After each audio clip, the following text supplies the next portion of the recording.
Why are you wearing that stupid bunny suit? Oh my god, Donnie, you can't just ask people why they're wearing stupid bunny suits.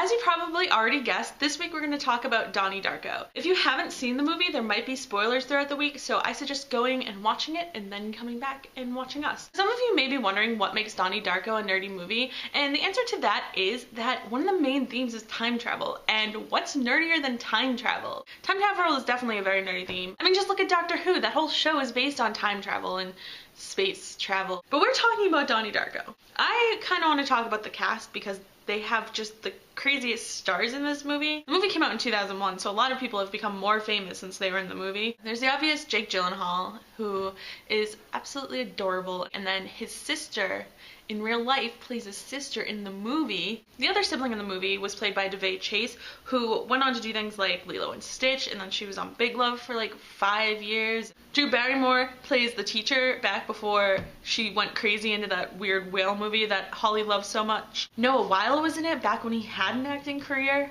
Then you have the weird casting of people that you had no idea were in this movie. I mean, Seth Rogen is in this movie. He plays a bully. It's so weird. Another person who I always forget in this movie is Patrick Swayze, who plays the crazy pedophile guy, which I want to know, is being a pedophile, like, where does that fall on the spectrum of fear and love?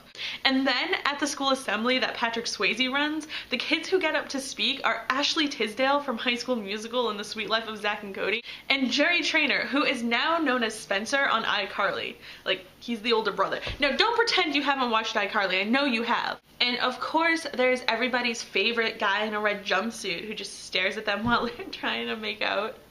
That guy is going places. I also kind of want to cover some of my favorite lines from this movie because it has the most bizarre yet hilarious moments. So I love the little meltdown that Donnie has when they're talking about the Smurfs. It's too long for me to read the whole thing, but it ends with, "That's what's so illogical, you know, about being a Smurf. What's the point of living if you don't have a dick?" And then, of course, there's the wonderful, "Sometimes I doubt your commitment to sparkle motion." All in all, I really like this movie, and I was super excited that this is what we chose for our first movie nerd culture review type thing. Just because it's one of those ones that you don't watch it all the time, but when you do, you remember how much you love it and just how good the movie is. It's a movie that I think everyone should definitely see at some point during their life, because even though Donnie's character is flawed and a little, well, more than a little crazy, he still understands the power of sacrifice, and I just think it's a very powerful message, even if it's not told in the most straightforward way. But that's it for me. Hopefully you guys enjoyed the video, hopefully you enjoyed the movie, and Kyle, I will see you tomorrow.